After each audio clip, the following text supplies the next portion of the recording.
Le sermon sur la montagne est un appel à accueillir le royaume de Dieu. Il décrit l'attitude à prendre, le style de vie à adopter. Il se place du côté de l'homme qui demande quoi faire et lui trace un chemin.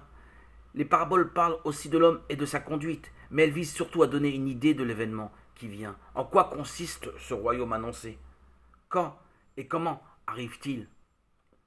La question est naturelle, mais la réponse est forcément mystérieuse. L'œuvre de Dieu n'est pas visible à l'œil nu. Jésus lui-même ne peut en parler que par image. Il donne à ses disciples de connaître les mystères du royaume des cieux. Mais il faut bien comprendre cette parole. Si les paraboles sont difficiles à comprendre, ce n'est pas parce qu'elles parlent en images. Le sens de ces images est en général très simple et accessible à tous.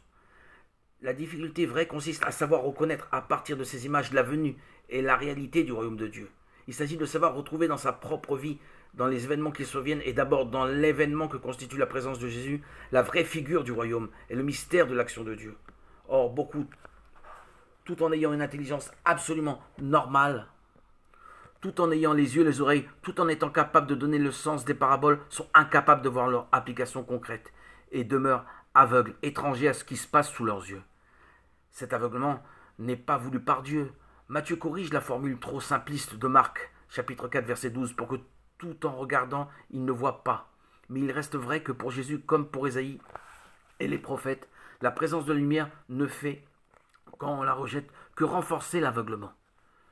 Plus Dieu se révèle, plus grandit la liberté de l'homme et sa puissance d'accueil ou de refus. Les paraboles ne sont pas des fables, le figuier et la vigne n'y parlent pas. Ce ne sont pas non plus des histoires avec des personnages et leurs aventures, ce sont les situations communes de l'humanité, de la vie quotidienne. La chose étonnante, c'est que l'action de Dieu, si différente qu'elle soit, suive cependant des chemins analogues et obéissent à des lois semblables.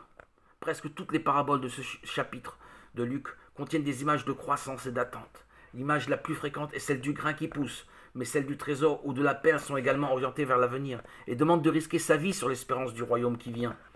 Il est assez naturel de penser que ces paraboles viennent d'un moment assez déterminé de l'action de Jésus, d'un temps où l'avenir s'offre à lui, encore ouvert, avant que l'opposition des adversaires ne soit organisée et que la passion ne projette son ombre imminente.